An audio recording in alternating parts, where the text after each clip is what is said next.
15મી August સ્વતંત્ર પર્વની ઉજવણી પૂરો દેશ કર્યું છે, એમ પાટણ નગરપાલિકા દ્વારા પણ સ્વતંત્ર પર્વ ઉજવણી ભગવાન દરવાજા ખાતે હતી.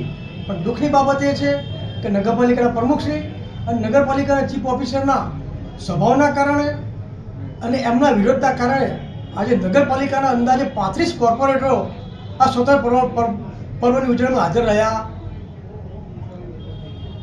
ન હતા.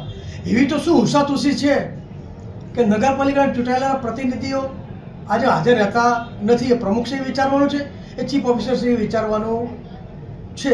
આવા ભારતના જે ગણમાન્ય દિવસો ગણાય એમાંનો એક દિવસમાં જ્યારે નગરપાલિકાના સભાસદો હાજર ના રહેતા હોય તો પ્રમુખશ્રી ચીફ ઓફિસરની નારાજગી એટલી હશે એ પાટણની પ્રજાએ જોવાનું છે. અને બીજું કે આ પર્વને ઉજવવા માટે નગરપાલિકાના ફક્ત કર્મચારીઓ, કોન્ટ્રાક્ટ બેઝના કર્મચારીઓ હાજર ઉપયોગ કરવામાં આવ્યો હતો. કોઈ પણ વ્યાપારી મિત્રો પણ હાજર રહ્યા હતા કે કોઈ પણ પાટણની જાહેર જનતા પણ હાજર રહી ન હતી. એ ઉપરથી વિચારવાનું છે કે આ લોકો સ્વતંત્ર પર્વની ઉજવણી કરે છે કે શું કરે છે ખબર પડતી નથી.